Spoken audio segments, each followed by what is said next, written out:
E aí, galerinha do nono ano, tudo bem, pessoal? Vamos aí para mais uma viagem na história, né?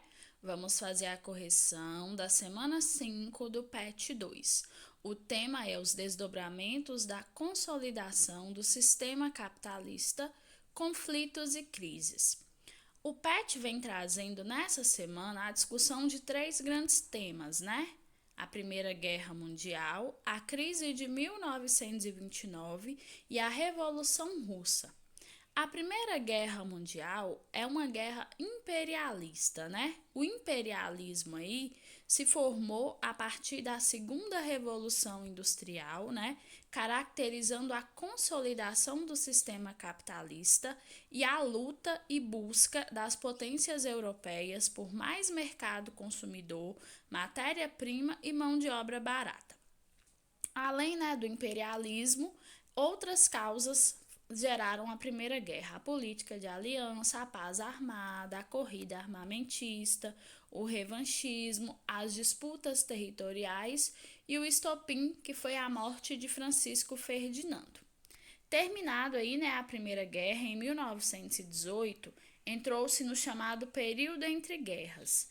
Nesse período entre guerras, em 1929, houve uma crise muito grande, a primeira grande crise do capitalismo, que foi a crise de 29, gerada aí pela superprodução, né? Os Estados Unidos terminou a Primeira Guerra muito poderoso, né? Num ritmo frenético de produção, não percebeu que o consumo e a compra dos produtos americanos pelos países europeus depois da década de 20, no meio mais ou menos da década de 20, começou a diminuir, continuou nessa produção frenética, né? As vendas diminuíram, as fábricas ficaram lotadas de produtos, a população continuou especulando na bolsa de valores e isso aí tudo vai gerar, no caso, a Quinta-feira Negra, que é a quebra da Bolsa de Nova York, espalhando aí essa crise pelo mundo.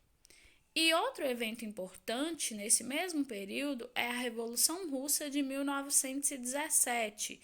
Inclusive, a Rússia, né, faz parte da Tríplice Entente no início da guerra. Ela deixa a guerra em 1917 para a entrada dos Estados Unidos e vai se dedicar a uma revolução interna conhecida como Revolução Socialista, né?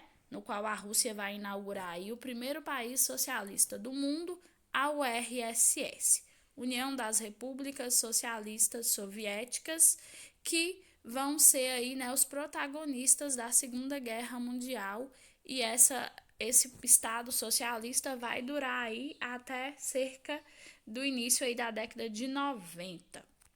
Vamos então agora às atividades. Número 1. Quais motivos levaram à eclosão da Primeira Guerra Mundial? Os motivos são vários, né? Além do imperialismo, tem o nacionalismo exacerbado, as disputas territoriais, a corrida armamentista, a paz armada, a política de alianças, o revanchismo, né? E o assassinato de Francisco Ferdinando, que é o estopim para o início dessa guerra. Questão 2. A crise de 1929 nos Estados Unidos foi um abalo gigantesco em todo o sistema capitalista. Dentre os motivos principais destacam-se: A. O protecionismo em excesso, a falta de crédito bancário e a alta produção. B. A falta de mercado, a crise na pecuária e o crash da Bolsa de Nova York. C. A superprodução, a saturação do mercado e a expansão desmedida do crédito bancário. Ou D. A adoção de programas sociais financiados pelo Estado para diminuir o desemprego.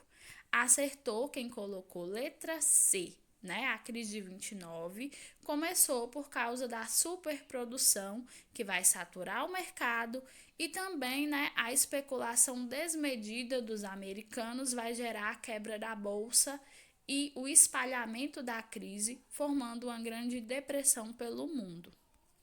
Questão 3. Os pioneiros do extermínio. Os homens dos campos de concentração nazistas apagaram da memória, aliás, os horrores dos campos de concentração nazista apagaram da memória o vestígio sangrento do imperialismo britânico. O extermínio e a deportação eram suas armas prediletas. 12 milhões de colonos construíram um império e impuseram com cinismo a superioridade da raça inglesa. Os ingleses inventaram os campos de concentração durante a Guerra dos Boeres. Nas reservas indígenas de suas colônias, faltou pouco para que os aborígenes da Austrália desaparecessem, assim como os índios da América do Norte, que eram 18 milhões em 1784 e caíram para 250 mil 100 anos depois. A arrogância com o adversário era inigualável. Kitchener falava em surra, referindo-se ao massacre perpetrado no Sudão antes da sua chegada à África do Sul, qualificado por Churchill de o maior triunfo já obtido pela ciência sobre os bárbaros. Estava aberto o caminho dos genocídios do século XX. De acordo com o texto, como o ideal de superioridade racial dos europeus atingiu as populações ao redor do globo. Pelo texto, nós podemos perceber que a política imperialista britânica era cruel, né? Eles deportavam, eles exterminavam, matavam, usavam campos de concentração, tudo em nome de uma política imperialista e tudo em nome de uma civilização, qualificando seu inimigo como incapaz, como bárbaro e como selvagem, né? Mas utilizando acima de tudo o etnocentrismo, exterminando, acabando com o outro sem compreender quem ele é e se achando no direito de fazer isso simplesmente por se qualificar como superior e civilizado. Pessoal, olha, nós terminamos a correção aí da semana 5 do PET 2. Espero que vocês tenham aprendido bastante. Fiquem com Deus. Não esqueçam de enviar as fotos das atividades no Conexão. Um abraço e até a próxima.